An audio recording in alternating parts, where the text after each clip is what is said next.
Shocking news today as we learned about a positive test result directly from President Trump for SARS-CoV-2, the deadly virus that many declaim is fake.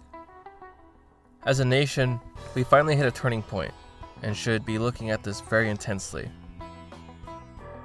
There is still a significant portion of the population that dismisses notions of a deadly virus, whether believing it was to sabotage Trump's presidential campaign or other ridiculous reasons.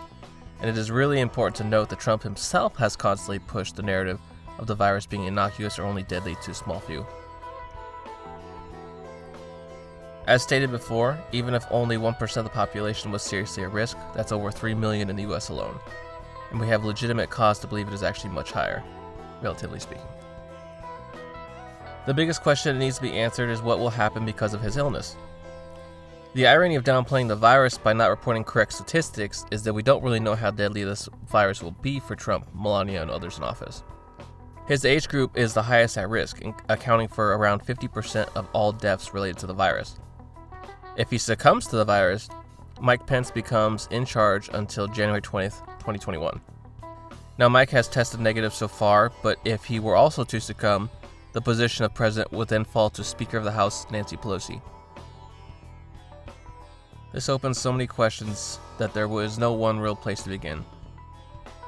We will begin to learn what will Trump's supporters do if they learn that their dear leader has died from the virus. Are they going to cry foul and not believe it? Will they finally accept it as a real threat? That will be something to watch out for sure. We also have to wonder about Joe Biden's health and the others around Trump during his rallies. President Trump has talked time and again about holding massive rallies and how he hates PPE masks and viral testing. I wonder how many infected people he was around, or how many people he spread the virus to. We learned already of other super spreader events like the Sturgis motorcycle rally, where statistical modeling showed the virus spreading to hundreds of thousands of people because of this one event. So already with a reported 50% risk rate due to age and weight, we have to wonder how the Republican Party will deal with the shock of the president's illness. We are very close to the election, but we still have 4 weeks for the president's health to either improve or deteriorate. Could they scramble to replace their frontrunner if such a need arose? Probably not. People are voting for Trump alone, and not because of what he says or does. We've seen time and again, Trump has lied and harmed his own party members, but they still support him.